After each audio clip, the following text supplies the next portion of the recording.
better. Then we'll press record. Now, if you don't want to be recorded, you're welcome to turn your camera off. Yes. So welcome everyone to our Connecting Through Cultural Language panel. This event is part of our AANHPI Heritage Month celebration throughout May. Well, we have two more events coming up, and we hope you all can join us for those two events. I will share the website in the chat in a minute so you can learn more about those upcoming programs. Today we are excited to welcome five wonderful panelists who will share their cultural experiences as bilingual speakers. So I'm glad you all could join us to learn from one another and explore how language plays a powerful role in shaping and connecting our diverse cultures. We'll begin with introductions. I'll ask each of our panelists to introduce themselves and also share if your first name in your language has a meaning, please share with us. So I'll go around the screen and I'll have each of you introduce yourself. So I'll start with Tan, who's on first on my screen. Tan King. Xin chào everyone. Good morning, everyone. I am Tan King, Digital Learning Center, Rockville Campus. It's a pleasure to join you today on this panel for connecting through cultural languages. I am excited to share a few insights about the Vietnamese language, my personal and cultural meanings carry within its words and names. What does my name mean? It depends on the context and tone. My name, Tan, can mean vibrant, useful, or peaceful. Thank you, Tan. Next up, Bethany, say. Thank you. That was beautiful, Tom. Thank you. Welcome, everyone. My name is Watani, and I want to say Sursmay to everyone. So that's hello in Khmer. I'm from Cambodia. I'm happy to see all of you here. My name is Watani, and Watani means always in progress or always advancing. And I really like to say that I work to live up to my name.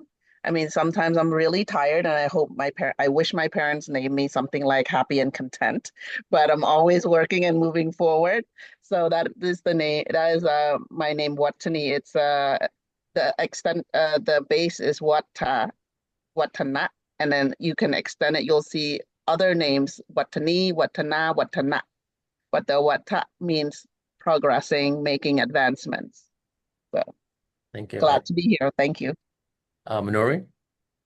Hi, good morning, everyone. Nice to see you today. My name is Minori Pereira. I'm with Workforce Development and Continuing Education. I'm originally from Sri Lanka. My first name, Minori, means fish, and my second name, Nadika, with the root of Nadi, means river. So I guess I'm a river fish. And I look forward to sharing some cultural aspects related to language with you all today. Thank you, Minori. Next up on my screen is Mimi. Okay, hi everyone. 早上好. That means good morning in Mandarin. My name is Mimi. So my name is a little bit complicated. I'm sorry if this is a bit long. But actually my English name Mimi is not my Chinese name. It's not my Chinese given name. My Chinese name is Yu Di. So that's my last name and actually my English middle name. And Di by itself means intelligent or clever. Sometimes I think I grew up a little bit too clever for my mom's liking, but I'm like, you named me this, so what can you do? And then Mimi is my Chinese nickname. So when you're a child in China, repeating syllables like that are used very affectionately as nicknames for little kids. So a lot of like my cousins, they'll have nicknames that are very similar. Sometimes it comes off of it shares a sound with your given name, but sometimes it's totally different. Like my sister's nickname is Tian Tian, even though her given name is Yu Fan. So it's different. And where my name comes from is it's related to your sisters. So often in China, members of the family of the same generation will kind of share aspects of their name. And so my sister's nickname Tian Tian and then my nickname Mimi are two halves of a phrase in Mandarin. The phrase Tian Tian Mimi means very sweet, very like pleasant. So you would say like someone's relationship is very Tian Tian Mimi, like it's a very pleasant relationship. And so she has one half of that name and I have the other half of it. Her Tian means sweet and Mi is the word for honey. So you use that sound and you repeat it. So that's one layer of my name. And then I promise this is the last one. My given name, so I said that Di means clever, but my full name, Yu Di, is also a homonym. It shares the same sound as the word Yu Di, which means jade flute. And so my mom also told me that she got the phonetic inspiration for my name from a Chinese poem. And there's this one line that talks about the sound of heaven's jade flute coming down to earth. It's a very beautiful image. And so she kind of took the words jade flute. It's not the exact words, but it sounds very similar. So it kind of evokes that image from the painting as well. Thank you.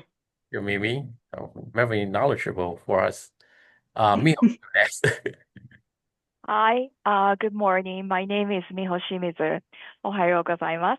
I'm originally from Japan. So my first name, Miho, uses kanji representing beauty and retain. So my name means retaining beauty. And my last name, Shimizu, uses kanji representing like aspiration or determination, and the water, Shimizu. And in Japan, our family name is always read first. So my name actually should be read Shimizu Miho. So yes, retaining beauty. It's, I'm trying. I really am trying. As Good I to try, age. Miho. Oh, Hopefully you're I'm always aging. beautiful and graceful. So you've Thank retained you. both so well. Thank you. Well, I try. Yes, trying to age gracefully. But yeah, it's very nice meeting you, everyone. Thank you, Miho. I'm glad Miho brought that up. So also in Vietnamese culture, sometimes I think even in Chinese culture, our first name comes first. So sometimes people, when I watch the Olympics, I have to be honest, it's like, are they reading the Chinese player's first name or last name? Even in tennis, so I'm like, it's very difficult. So my name Ni, or in Vietnamese Nghị, it means strength. So usually people call me Ni, because it's easier to pronounce than Nghị. Vietnamese vowels or words are very low tones, so sometimes it's hard for some folks to pronounce. So first up on our panel questions, were you raised speaking your family's language? How has that experience impacted your connection to your culture? So I'll let anyone who wants to go first, so I can start going down my screen.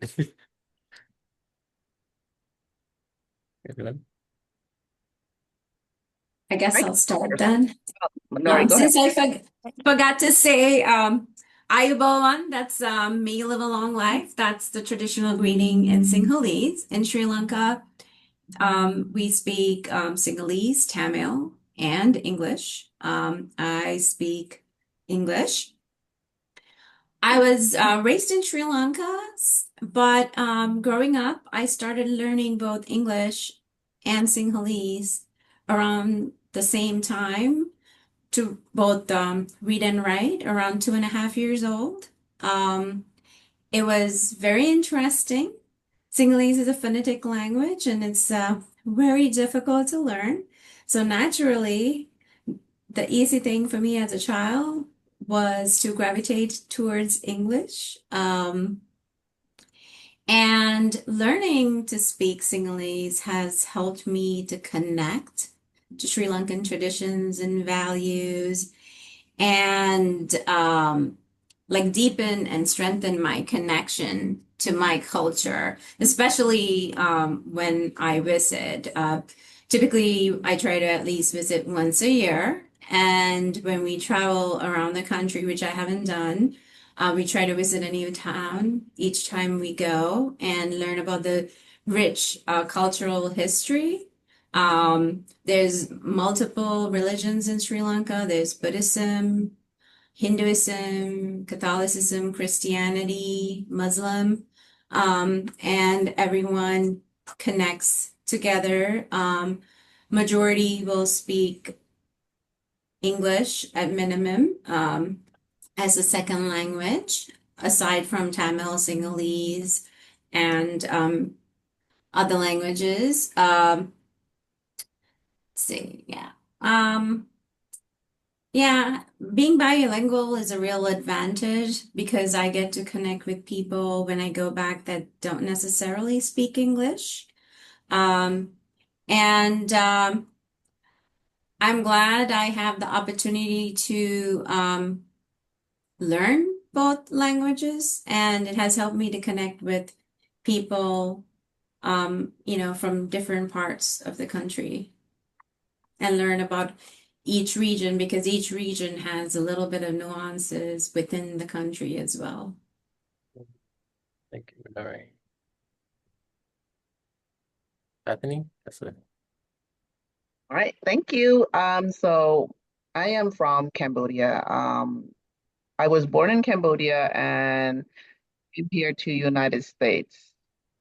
So we came here as a refugee in United States back in the early 80s, so 81.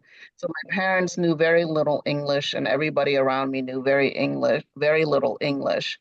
Um, I was uh I was in, let's see, I started in school and everybody spoke English.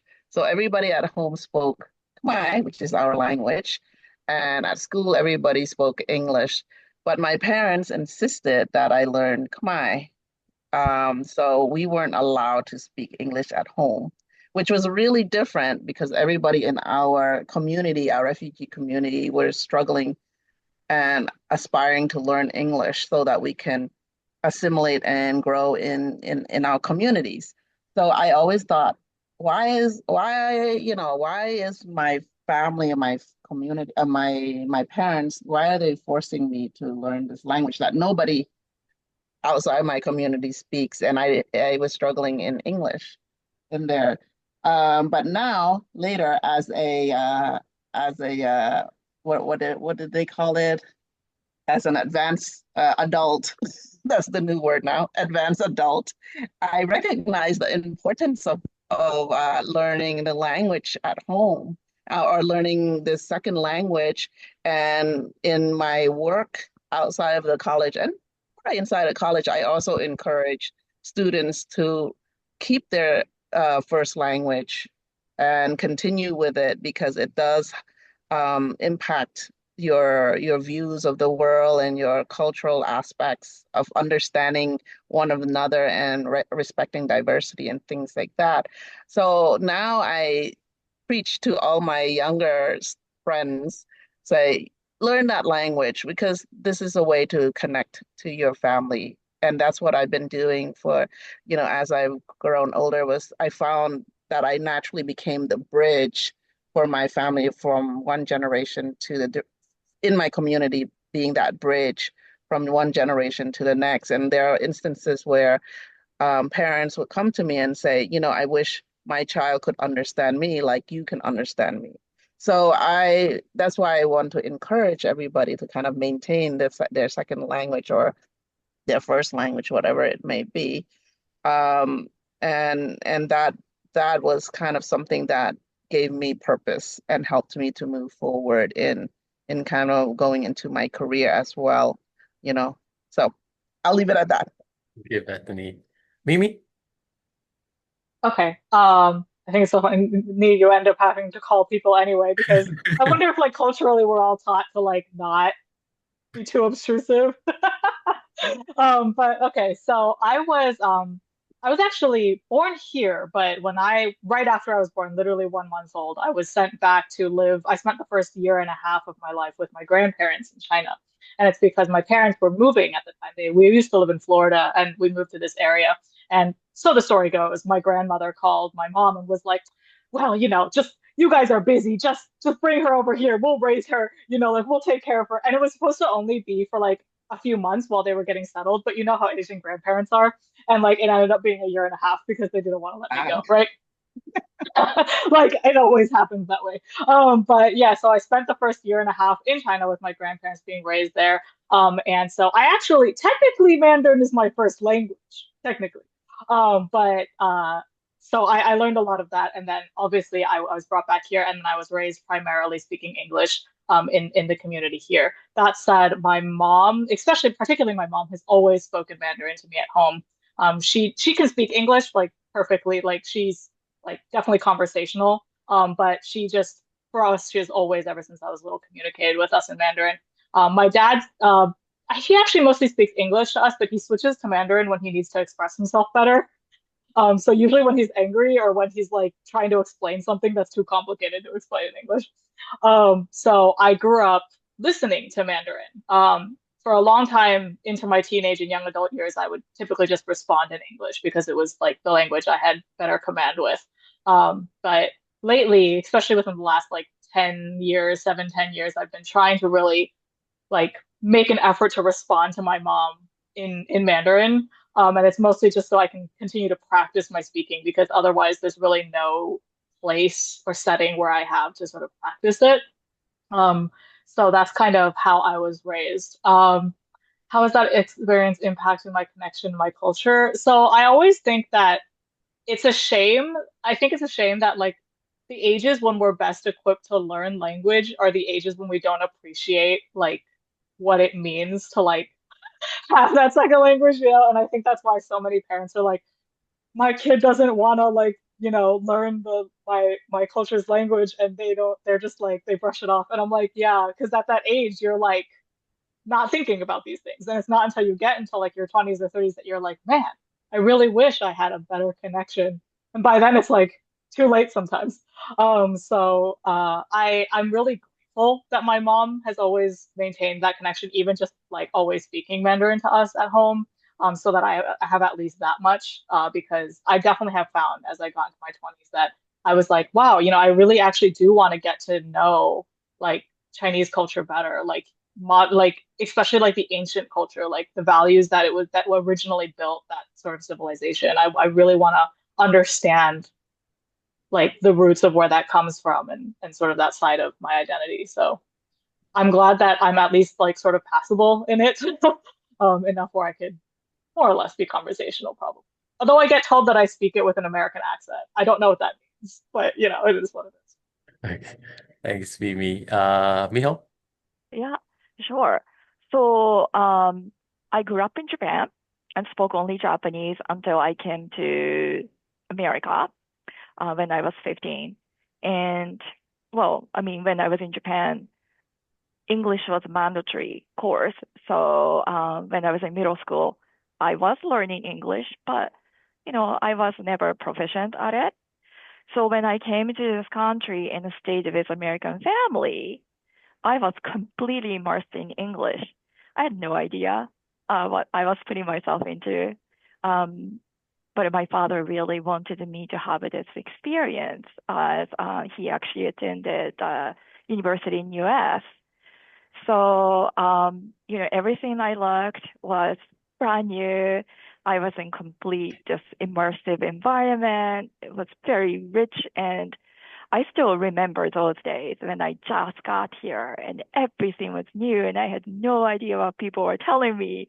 But, people were so kind and trying to, explain and, through gesture or picture or, through dictionary, pointing out the words or whatever. It was such an engaging moment and I really enjoyed that. In terms of impact, how this experience really impacted. I have a really great deep appreciation of different cultures, like Bethany had mentioned, that she feels the same way. At the same time, I totally understand Mimi. Now I'm a parent and I have 2 children who unfortunately do not speak Japanese.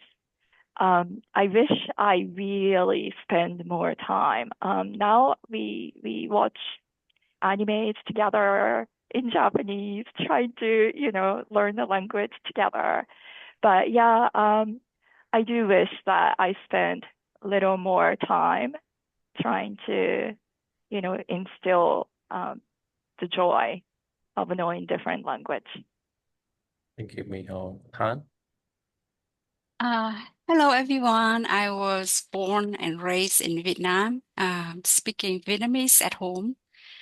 From a young age, I spoke Vietnamese with my parents and grandparents, especially when we do cooking, baking family dishes for special occasions like birthdays or celebrating traditional holidays like Tết, Lunar New Year.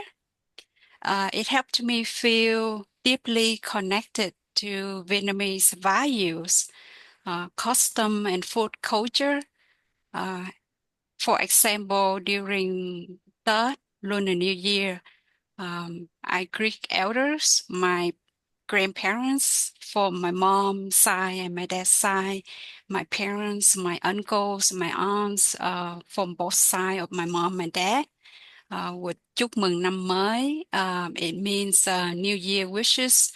In exchange, the red envelope is called lì xì. So it makes me feel proud of my heritage. Thank you. As someone who came to the US when I was 6 years old, I think a lot of people were surprised that I even speak Vietnamese when I came back to visit my aunt and uncles or like in the 80s. So I feel very fortunate that I'm able to still speak Vietnamese and English at the same time. Being bilingual is, like some of you all mentioned, is important as we all have kids now and we struggle to teach them our cultural language. It's not that they don't try, but I think because they go to school and they're so used to English. So hopefully some of them are able to learn. Like I know Tan is very capable of teaching her kids her language, but Minho, don't give up. I know they are willing to learn. Question two, have language attitude change between generations in your family? How do older and younger family members view language used differently? I know some of you all mentioned that earlier, but I want to ask again. Let's go with Mimi first, the young Oh generation. God, you started with me. Okay. I was about to be like, I think I have the least answer for this one. So have language attitudes changed between generations? How do older and younger family members view language use differently? I think it's really interesting. This isn't maybe, I guess this is tied to language, but not exactly. Is like it's funny whenever my parents insist very much that I'm American, and that I'm not Chinese. I'm like, I like, I think growing up that was always like very strange to me because I was like, well, I'm kind of both, right? Like, and like they're like, no, no, no, like you grew up American, and like I understand what they're saying now, but I think part of that is the reason why my dad like only speaks English to us. I think a lot of it was like wanting us to assimilate and like, have as much of a chance of success here as we could. Um, so I think like there's always that conflict, right, between like wanting to hold on to your culture, but also wanting, you're in a different culture now and you need to have those skills to assimilate into that too.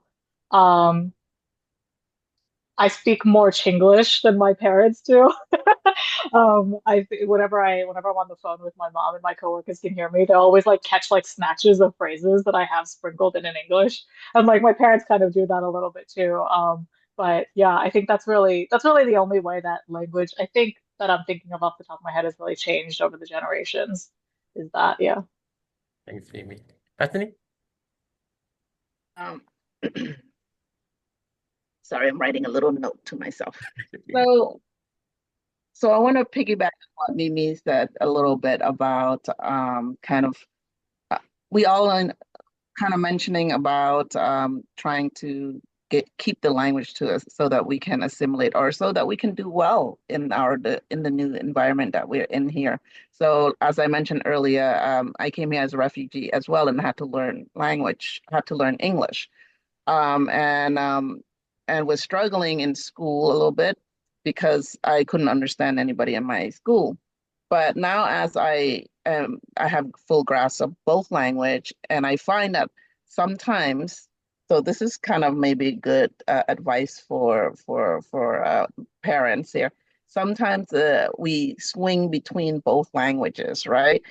Sometimes I feel like English now is my first language, but sometimes I feel like originally Khmer is my first language. But as I speak more and more English, English is becoming my first language. So then I try to go back to see my mom and family. I mean, she's only here in Silver Spring, but I try to go back more often to talk to her so that I regain my Khmer. So this is a way for us to kind of connect from older and younger generation through language. I also want to what came to my mind as I was taking notes was that I speak mainly informal Khmer. So my native language now, I only speak the informal, so like chatting and all of the stuff. But when I went to work in Cambodia, so I went back to Cambodia to find my identity. I went back to Cambodia to work. I realized I was speaking baby Khmer.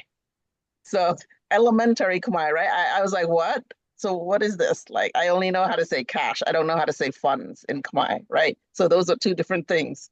Um, so these are the things that as I learn and grow older, I gain the understanding of different nuances in our language. And the difference between, I think, the older and younger family members, the view, I also think that between a different generation, I want to kind of flip it a little bit too, that now my parents, because their English has improved, they are also speaking more. So this mix of English and Khmer, as Mimi was saying. What was it? Shing Chinglish. Shinglish? Yeah, so we have something like that, like Kminglish, so Khmer and English, right? Mix. But that's our new language now. We can retain our formal verses, but we have to understand that language is not stagnant. It changes, and just like culture changes, and we all develop. And that did not come to me until I went to Cambodia and found out that I'm actually not Cambodian. When I was here in the United States, I felt like I wasn't American, like I wasn't American enough. I didn't really speak the language fluently. I didn't look like my classmates. I didn't understand their culture. So I decided that I'm just Khmer, like I'm very Cambodian. So I went to Cambodia and I realized I'm not Cambodian. That was the moment when I realized that I am Cambodian American. I am both. And it's okay to be both. Like before, I didn't know it was okay to be both. I had to choose. But during my life experience, I was able to choose both. And that's, I think, is the importance of this identity journey of having both language and being able to use it. And the understanding that language ebbs and flows in you as a person, but in us as a society and as a community. So that's my part. Thank you, Anthony. Tan? So to answer the question, have language attitudes changed between generation in your family, and how do older and younger family members view language used differently? Yes, there is a noticeable shift between generations in my family. Older generations, like my parents, insisted us speaking Vietnamese and seeing the language as vital to upholding our identity. On the other hand, younger family members in my family, like nephews, nieces, my kids, those born in English-speaking countries, tend to mix English and Vietnamese when we have a conversation in the family. Example, I try to teach my son and my daughter when they were babies, and I volunteered to teach Vietnamese at the community school. And for the first 5 years, they learned the language, how to read and write. And now at home, I try to talk to them. They seem to respond to me in English rather than Vietnamese. So I have to force them, how do you say in Vietnamese? And I am hoping that with that way, reinforcement will help them to remember the roots where I'm from, and hopefully in a few years we'll see. Thank you. Thank you, Tan. Minori? I would say the attitude towards language has changed over generations. So when my family first came to the US, I was around 10 years old.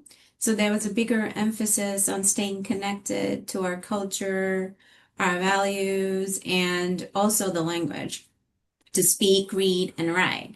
So sometimes we'll get together as a community of a group of Sri Lankan families would get together and they would meet often. And there was a lot of pressure to read, write, and speak. So some of us would usually compete to see, who speaks the best, who writes the best, and things of that nature. And then at home, there was an emphasis like, oh, you have to speak Sinhalese at home. But over the years, my parents would speak to me in Sinhalese and I would gravitate and respond in English, and it was more blended. And sometimes you would speak some words in English, some words in my language. You kind of hop back and forth. And with my son, there's been a shift because I don't necessarily um, take the same route as my parents did, saying you have to learn our culture, you have to read, and you have to write. But having visited Sri Lanka and taken him and shown him what the culture is, he organically came to me and said, well, I want to learn how to speak. I want to learn how to write. And there was a shift in how he wanted to connect. So, you know, he understands the language, but he's very much interested in learning to read and write and speak. So I think in more ways, he's very interested in traveling back, just so he can meet his cousins, learn about the culture. And it has been a wonderful experience for us because we get to keep both. Like, for example, Thanksgiving, we have turkey and we have Sri Lankan food. We have both. So we kind of a blend of both. And it's the best of both worlds, I think. Thank you, Minori. Miho? Yeah, it's really interesting to hear, everyone's experience and perspectives, and I love this. And I kind of share that blended sort of, language attitude, understanding. But so for me, as I mentioned earlier, my late father had attended the U.S. Santa Barbara after graduating from university in Japan and traveled to many countries on business because he had this language skill. He was able to speak English as a second language. So I really associated knowing second language with the freedom to be able to do what you wanted to do. And also gave him courage to just go anywhere and then jump in and connect with people all over the country, all over the world. Now, me being here, married to American guy who only speaks English, so I tend to only speak English at home. Because my husband does not speak ounce of Japanese. Okay, I'm sorry. He actually claims he knows a little Japanese by watching Shogun when he was a little, which I do not. Yeah, but okay, it's okay. He knows how to count 1 through 10. Yay. But obviously I speak English, and that kind of naturally, English being main language spoken at home, my children do not speak Japanese, as I mentioned. And I think children feel that they missed out on opportunities, just like what everyone mentioned, to have that to cultural background and to not to give that opportunity. Like me, someone's mentioning, when they're young, they don't appreciate how amazing an opportunity it is to have that second language. And I kind of, actually, my children sat me down when they went to preschool and said, I did try until that point to speak to them in Japanese. And they sat me down and said, Mom, nobody speaks Japanese at school. Like, they don't understand you. So I'm like, okay, And they just said, you know what, English is good enough. I'm like, okay. It's okay. When you are ready, we will pick this up. Now they are in their teens, and now they are finding out that to have that second language is a great opportunity. So, like I said, we do watch animes. We live in an amazing world now. We can just watch Netflix in Japanese, or get the free novels. So pick up a couple of words here and there, something like that. But yeah, older generation knowing different language was privilege and freedom associated with freedom.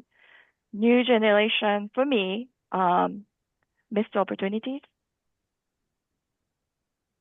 Thank you, Miho. So my parents take care of all my nieces and nephews at home. So when during lunchtime, all of them like to eat rice, soy sauce, and eggs. So we tell them if you want that, tell grandma and grandpa you want cơm, rice, trứng, eggs, and nước tương, soy sauce. So we would sit and listen to them say, grandma, grandpa, I want cơm and trứng. So it's a process of learning, but it's very sometimes you have to make them do it, and they learn to do it slowly. But like you all mentioned, it's very hard for the younger generation, especially now. Some of us grew up watching TV, but now most of them it's just YouTube. They don't watch a lot of TV anymore, so everything is on YouTube. Miho, I wanted to say something. Japanese, India I wanted to talk about India as well. My name is Asha Sharma, to the others who don't know me so far. Asha means hope, and Sharma is the title. It's a normal title, although it's derived from Sanskrit, and it means pleasure. But most of the Brahmins who used to do puja and worship and in the temples and all, they kept this title Sharma. So it was associated with one of the hierarchical orders of caste in India.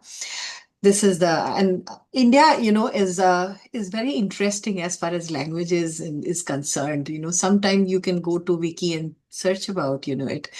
78% of people speak in, there were Indic languages, Indo-Aryan and Dravidian, two types of languages. So even now, 78 to 79% speak Indo-Aryan branch languages, that is Hindi. And say about 19% or so speak Dravidian, which is South Indian language, and 2.8% speak Sino-Indian, or say Sino-Tibetan, not Sino-Indian, Sino-Tibetan, and something called Thai Kadai, and Andamanese, which is Andaman is an island in the Arabic Ocean. So those languages. So just a minority. And see the number of scripts and the say about it has 66 different scripts and 780 languages. So it's the second largest in the world after Papua New Guinea, which has 840 languages. This is a little about India in the languages spoken in India. Actually, I wanted to tell Miho that Japanese is very popular in India. For years, we watched a serial called Oshin, so Yeah. it was so popular in my growing years. I used to watch it, and it was really lovely. And as far as you were asking about, I came very late to US, basically for the first time. I visited US in 2014, and again, I kept coming year by year, but I finally came over in 2022 after superannuation from India. By that time, I had a granddaughter who's now in India, but she speaks in English. And it's surprising to me and she has understood that I speak English, so she prefers to speak to me in English. And to her maternal grandmother, she says that, do I read this for you? It's in English. So she says, well, I understand English, you can read it. read it for me. So this is how kids are growing over there. Out here, we try to maintain speaking in our own language. Of course, then we go out, we have to speak in English, and me and my husband prefer to speak in our native language. And it's a pleasant surprise to see children, who want to learn, Hindi and have a kind of attraction towards our culture and philosophy these days, at least. So, I mean, I am a kind of multilingual person. I am learning. This is probably my 687th day of learning Spanish. And say about 2 weeks back, I started learning French because I got bored of learning Spanish and there was nobody speaking Spanish around me. So I speak to myself. So my husband laughs at me and said, suddenly he saw me practicing French and he said, "What? You are learning French now?" I said, "This is my passion to learn many languages. I love to learn languages." So this is all I wanted to say. Thanks so much, and it's a lovely discussion which I'm in. I'm blessed to be participant here. Thank you, Asha, for sharing that. So we're going to jump to our next question. What challenges have you faced balancing your heritage language with English? And I will jump to me. Again. Yeah. Okay, let's see. What challenges have you faced balancing your heritage language with English? I think the challenge is like keeping my heritage language like afloat. Like I said, like because I was raised here and the only immersion I have with Mandarin is like with primarily my mom, honestly. And so like conversing with her is really the only chance I get to really practice. And so I'm basically illiterate. Like I barely can read. I can't really. And so because my heritage language, I can only kind of understand it and speak it.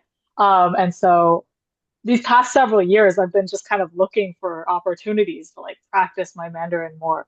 And it's kind of come down to like, luckily right now, so I'm a big gamer for those of you who don't know. And luckily right now, like the Chinese gaming industry is like booming.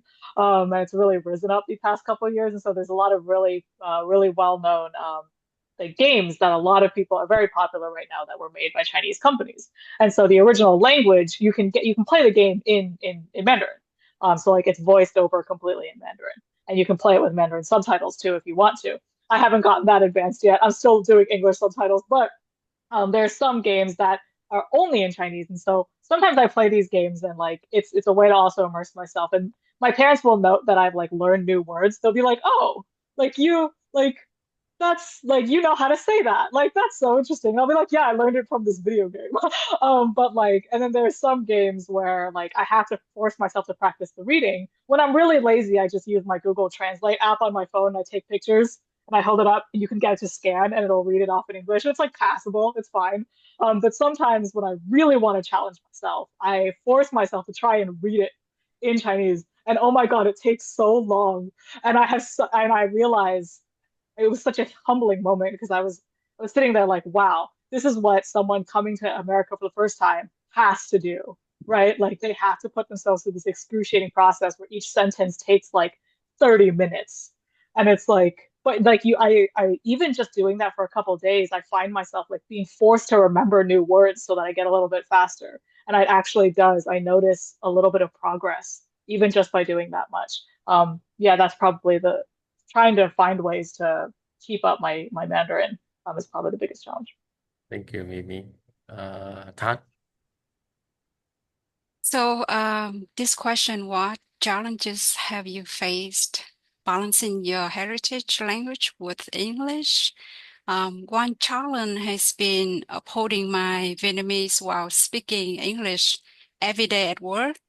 Over time, I have found increasingly difficult to speak to formal Vietnamese or understand regional dialects, especially for those from the middle and the north of Vietnam.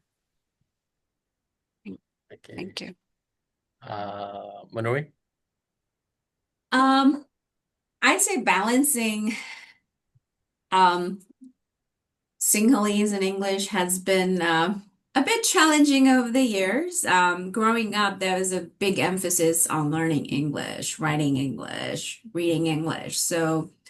Um, so to some extent, Sinhalese, if you went to an English language school, was there, but somewhat secondary. And then over the years, I've struggled to remember formal Sinhalese. I can still read and speak, but not necessarily write because I've forgotten it, which is kind of sad. And from time to time, I would go back and try to pick up a book and read and remember. I think not being able to practice, you tend to lose a little bit. And so I have to remind myself to go back and remember to read and write so I can stay engaged so that, I can share tidbits with my son whenever he's interested. So sometimes we bounce words and it's like, hey, you know something I don't, that sort of thing. Thank you, Minori. Miho? Sure. So, challenges I face balancing Japanese with English. So I would say, well, just recently, back in November, I traveled to Japan with my son as a high school graduation gift. And I found, just as Manuri had mentioned, I'm losing, I don't have many opportunities to use my language in day-to-day life. So I've lost quite a bit of Japanese. So when I went there, I'm speaking Japanese, and Japanese person said, "Oh my goodness, your Japanese is excellent." Yeah, I was a bit shocked. I just said politely, "Oh, thank you. I was born here, so that's good." Yes, Mimi, I know you're laughing. Yeah, my son was laughing too. But so I realized I really do need to, practice using the language. So yeah, I spend more time with my kids watching anime on Netflix in Japanese. And also I do read free novels that's online. So I'm trying to gain back what I've lost. But just like Manuri said, and I guess I must be using Japanese with like slight accent, or I may not know all the like a technical words, but I never learned because I left when I was 15. So for instance, like when I have to translate, it's funny. I can almost feel that I'm using different parts of my brain. So like when I'm thinking, trying to think of translating words or sentences, I'm using one part of my brain trying to come up with words in Japanese and then flip it over and say, okay, how do I say this in English, or vice versa? It's kind of funny. Yeah. Some words, like I said, I don't know because I never learned it, or those words never existed. Then I may use like descriptions or simile, or I just don't not translate and I use, English words or Japanese word, hoping just sort of like glance over, like, you understand this, right? But no. Well, yeah, it's hard to balance. And I'm hoping to pick up more words as I watch anime with my kids. Thank you, Miho. Bethany? Oh, this is a heavy question for me. As I reflect on this question, I'm kind of reminded of kind of my journey because I grew up just kind of in the middle of both languages. So at home, we were required to speak only Khmer. And I remember this clearly because my parents were like, "You're not allowed to speak English at all at home." And my sister and I wanted to fight, like argue about something.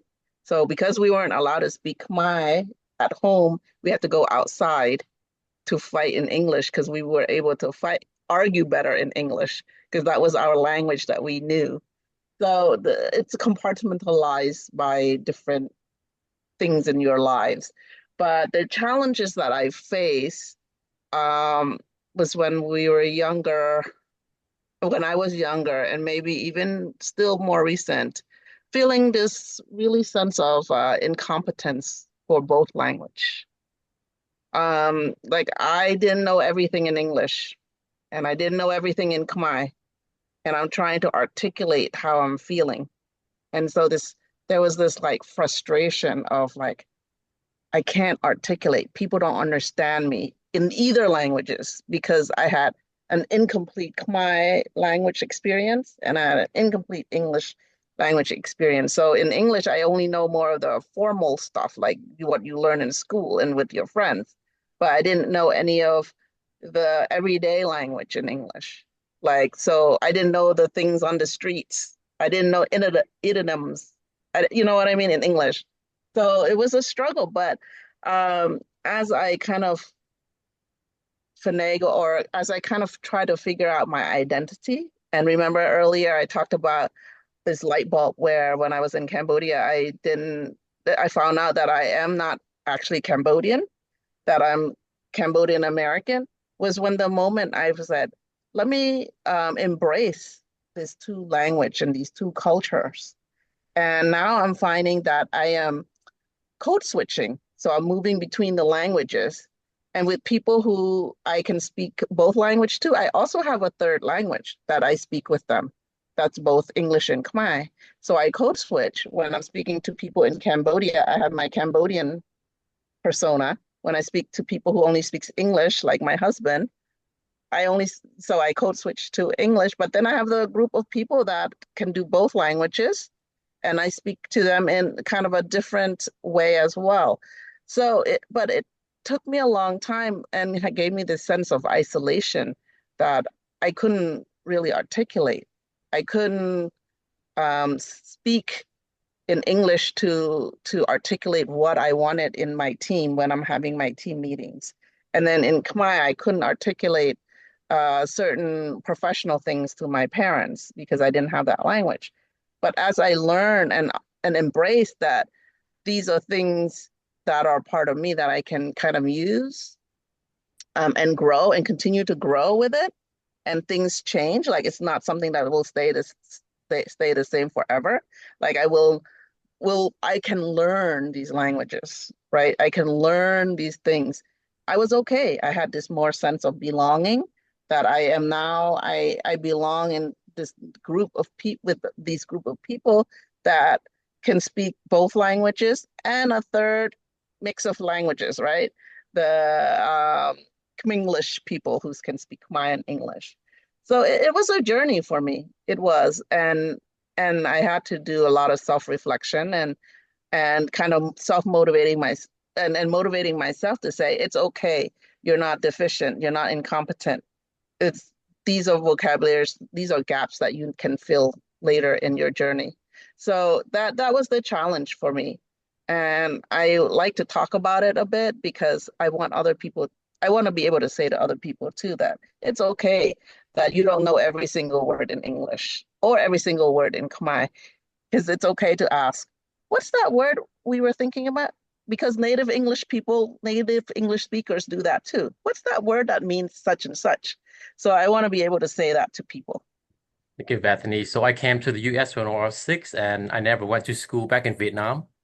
So I cannot read or write, but some of you might know, I'm a karaoke king. So I memorized like thousands of songs in my head. So if you went to karaoke with me, you would think that I know how to read Vietnamese, but I don't. And going back to what Mimi mentioned, if you don't have Google Translate on your phone, please download it.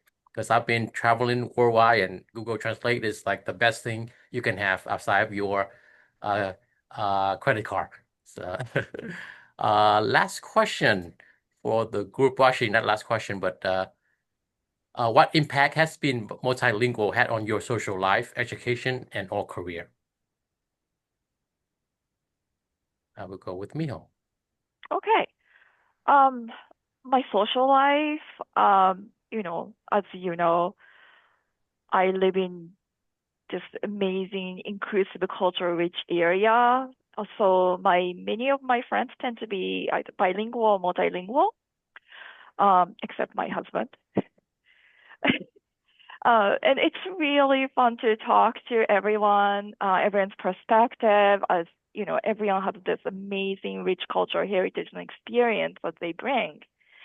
And I appreciate each one of them and enriching my life through their experience.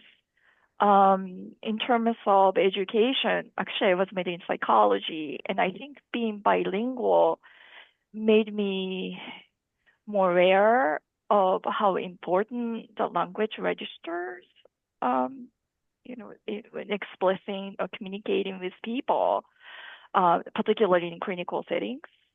And I was able to really delve into that and understand and help, people in that way. And in terms of career, with what I do, I often work with English as second language students and here, and I feel that I have a good understanding of what they're going through as I went through it. I've experienced it. I'm still experiencing it. And when I'm with them, I try to speak in very simple sentences. If I'm not getting through to them, because maybe they don't know, there are so many idioms out there, many phrases that people may not be familiar yet. I try to come up with some other different ways to explain. Um, I think I'm more patient and understanding and empathetic because of what I bring. Thank you, Miho. Mimi? Yeah, so let's see. What impact has it had on your social life, education, and career? I'll start with career because that's easy. Yeah, I also, like many of us here, work with many, second language English speakers. And in the Writing Center, I work at the Writing Center in Germantown. And sometimes we have a student who has become a regular of mine, my number one fan, I guess, who speaks many different languages, but is originally from Hong Kong. So she speaks Cantonese as well as Mandarin. And it helps sometimes for her to be able to communicate with me in Mandarin, like during our sessions and stuff, because she can better express herself. So I'm able to help certain students that way, which is really nice because it can just, you're trying to work on this paper, but you're also just having trouble articulating yourself. And I'm just like, yeah, you can say it in Mandarin, like it's fine. I get it. So that's a great advantage for me. And I'm able to kind of also understand kind of why certain mistakes are being made grammatically. Like, because I'm like, especially, for Mandarin students, be like, oh, I know why you don't have any articles because there are no articles in Mandarin, or like you're having trouble with tense because like Chinese doesn't have tenses, like that sort of thing. So I understand these things, it's like, oh, it's the same mistakes my parents make when they speak in English. It makes sense. And like I also learned French for several years, so I'm like, oh yeah, like you got to switch the nouns and the adjectives, right? Like it's different than how it is in French. So things like that, I'm able to kind of understand why they're making certain mistakes and sort of address it from there. Um, Social life is probably actually where it has the biggest impact. So like I said, I'm a big gamer. I have a lot of friends who are into the same games that I am. We all play these same games that are made by Chinese companies. I play it in the original language. They sometimes play it in the English translation, which I have things to say sometimes about the English translation. And like sometimes, and I have the advantage of being able to be like, oh, that's actually translated wrong. In the original language, it says this, or like this character in the original is actually like this, and like it was localized very weirdly. And like I just kind of have to come to terms sometimes with like the English translation of things is made for an English audience. And so sometimes certain cultural things that don't translate over. And I have to be like, oh, they're originally like this, but this kind of character, I understand why it doesn't really make sense that much to an English speaking audience, those sorts of things. So I'm able to do sort of things like that, which is I'm able to grant insight in sort of the original intention of certain pieces of writing, which is nice. I do like sort of what I call fan translations sometimes, when I'm like bored. I'm actually working on one right now for a scene from this game that my friend and I have been playing, and like, I'm really into it, so I want to translate this one scene and look at the original Mandarin and actually translate it like what it would be if it was translated from Mandarin rather than the official localization and compare the two and kind of look at like what the differences are, like what did they change in the English. And my friends like looking at that too. So I just kind of do it as a hobby thing for fun. But yeah, so big impact on my social life actually. Thank you, Mimi. Minori? Sorry, excuse me. Yeah, I think socially, it's helped me to connect with a wide range of people. I love learning about culture, about different cultures. And one thing my son would say growing up is, where you from? He would say, I'm from all the countries. Because he identified with every country. We did a lot of cultural activities and we went to a lot of events. So he felt that he was from every country that he has had an opportunity to visit. And I think coming from a foreign country, it's helped me to understand a lot of students who are coming from similar backgrounds. So when they need help, even if you don't necessarily speak their language, you understand in many ways, what they may be trying to achieve. So you try to help them from the perspective of what you've experienced. And I think being multilingual adds a certain level of understanding and connection, so that you can connect with your community better and give you more of a open perspective, so that you can connect with others. Thank you. Tan? So to answer the question, being multilingual has helped me to build stronger relationships with my relatives and college community and at the temple. It also gave me an edge in language-related tasks to help MC staff and allowed me to support Vietnamese-speaking colleagues and students at MC.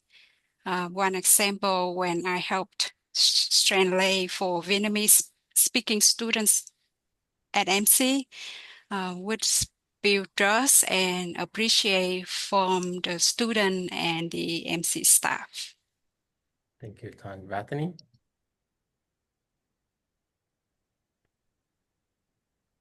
So for me, being multilingual, I think it affects me daily in every aspect of my life.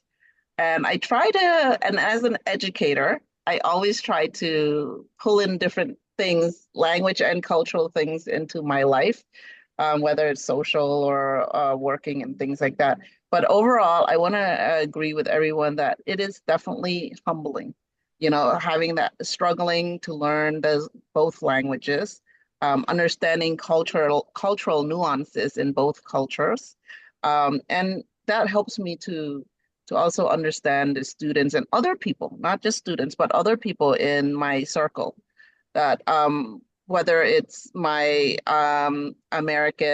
whether it be my Khmer friend who doesn't speak any Khmer but wants to communicate with their family, I am more understanding that maybe there are some cultural nuances that that we don't understand, that maybe we should be more open and talking to each other.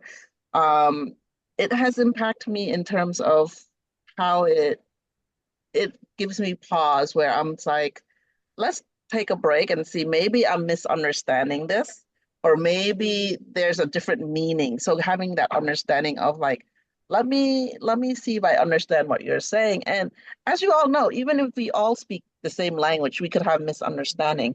But being multilingual makes me more, I feel like, even more sensitive to maybe I'm misunderstanding this. Let's try and understand it. And I think that really impacts my ability to kind of resolve things, to figure things out, to be more creative in my work and my social life. And it's been like a big part of who I am growing up, and that kind of finding that identity of being a multilingual person, multicultural person. And I think that has, it was a struggle at the beginning, but as I come into my own, I find that it's an asset for us to understand each other, understand one another, and respect each other for that and gain a sense of belonging together, that we're all different and we're all here to figure it out together. Thank you, Bethany. I know we are going over time, but I have one more question for everyone. Well, for some of you on the group. Thinking back to when you first came to the US, what would you say to yourself then, having been through everything now? What would you say to yourself when you first came to the US, Minori? Um, I would say it's all gonna be okay. You got this. That's the only thing that came to my mind. Honestly, coming from Sri Lanka, going to an all-girls school and having to adjust to a co-ed school, and the school structure, it was completely different. I felt like a fish out of water. It was a little bit of a struggle, trying to adjust to the schedules and things of that nature. The culture was a little bit different, but people were very helpful, friendly, and welcoming. So, what I say is, as with everything, you learn, you grow, and you change, so, it's all good. We got this. Thank you, Minori. Tan? I would say it is a great journey. I have learned a lot and grow along to be flexible and adaptable in any situation, and try to help my kids to learn about the culture where I'm from and to speak the language. And hopefully, I will be able to take them back to see the country, Vietnam, and the hometown. So that's on one of my goals on the list. Thank you. Bethany? I'm gonna ditto what Minori said. I would say to myself, it's gonna be okay. Because I had a lot of struggles growing up, trying to manage and balance between both languages and culture and things like that. But as being a human being, we have to learn adaptation, and we also have to learn contribution. And I feel like having both languages uh, gave me the ability to be flexible and adapt to my surrounding, but also gave me a chance to contribute to my surrounding, my community, whether it be at the college or in my social group or other environment. So being able will be okay because we can adapt and then we can contribute to our society. Thank you. Miho? Oh, I would say Google Translate is coming, so you don't have to carry this big dictionaries around.